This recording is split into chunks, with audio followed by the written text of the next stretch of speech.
Hi, it's Steve. Today we'd like to show you how to change the motor pulley on your dryer. If the motor pulley fails, your drum won't turn. It's an easy job to change.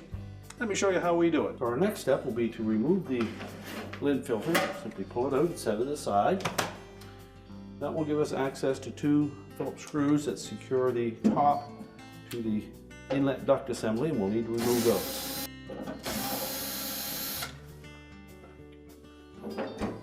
Now that will allow us to lift the main top. There are a couple of spring clips located in about 2 or 3 inches from either side.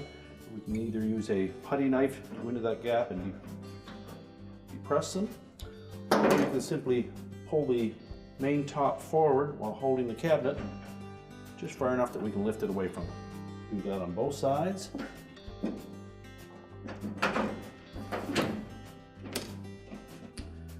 And then we can lift the main top up.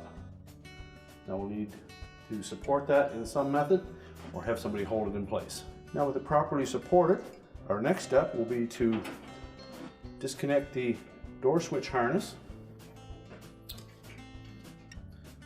We'll take a flat blade screwdriver and we'll go in where the little locking tabs are on both sides of that connector and just pry that up a bit on both sides to release it. Then our next step will be to remove two 5/16 hex head screws that secure the front panel.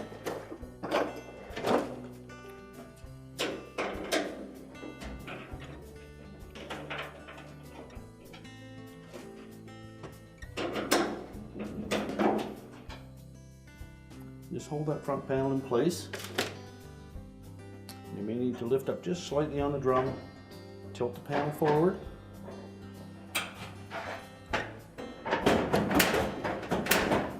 And then you'll need to lift it up slightly to disengage two clips on the lower edges of the cabinet.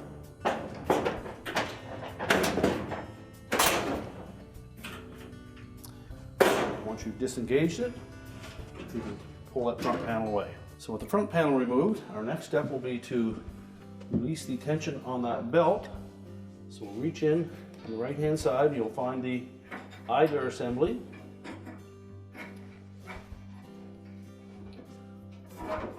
We're just going to pull that towards the right side of the cabinet.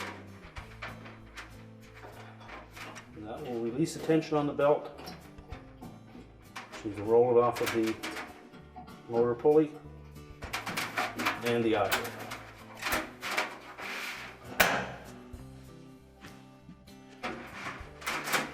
Using the belt, we'll then be able to lift that tongue. We can now set that drum aside until we're ready to put it back in. Now that we have the drum out of the way, we look behind that motor pulley, you'll see a flat spot on that motor shaft. That will accept a 7/16 wrench.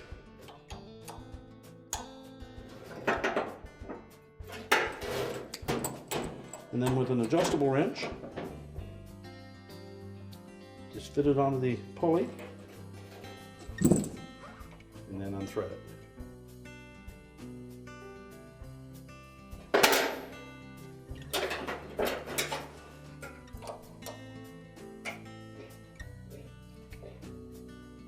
You could also use a 7/8 inch socket on that pulley as well. Remove the remainder of the old pulley.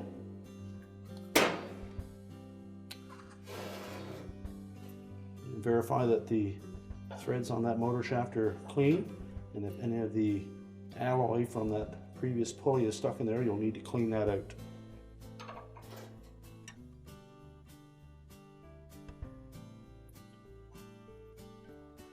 And carefully thread the new pulley onto the shaft.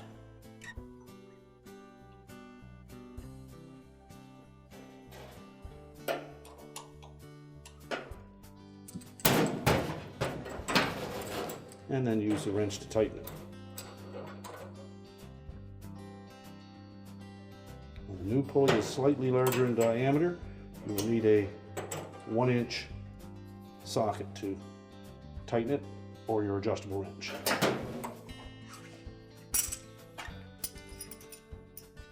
And now we're ready to put the drum back in.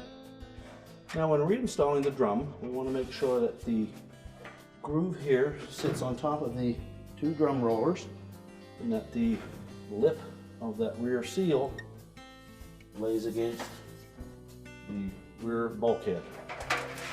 So we'll begin by just draping the belt around the tumbler, the groove side of the belt against the tumbler.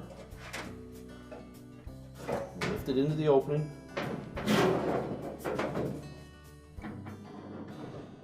And then position it on top of the drum rollers. You may need to rock it back and forth a bit to get it seated. Then just let it hang there.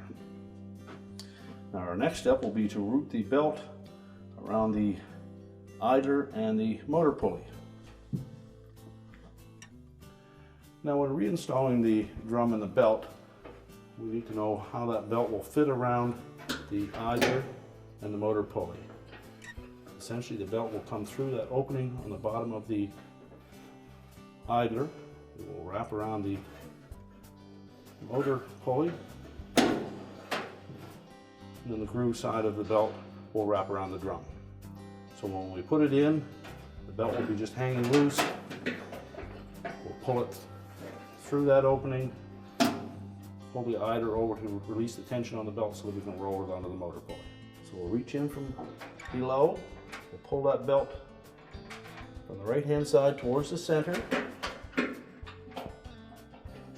locate the idler, roll over the top of the idler, whether it is a glide or a roller, and then pull it through underneath, push the idler towards the right to release the tension on the belt, and then roll the belt onto the motor pulley. Now with it properly seated, you should be able to turn the drum and the motor will turn as well.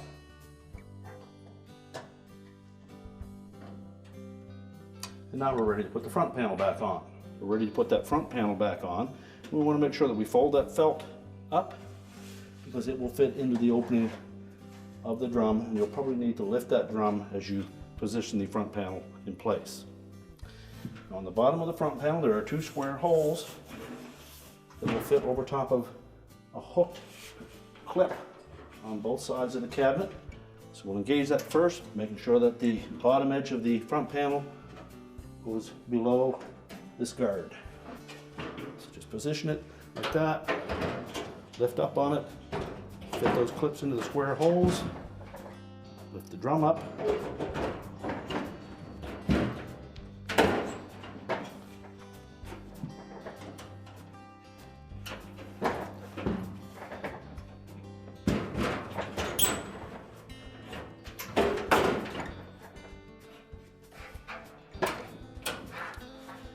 and then push it into place so that we can attach the screws. We'll tighten both of those screws securely. Remember to reconnect the door switch harness.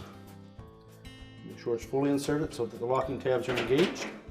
And now we're ready to tilt the top down, engage with the front panel. So just pull it slightly forward.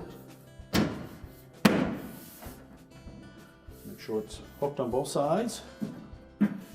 And then we'll reinstall the 2 screws into the lint filter opening.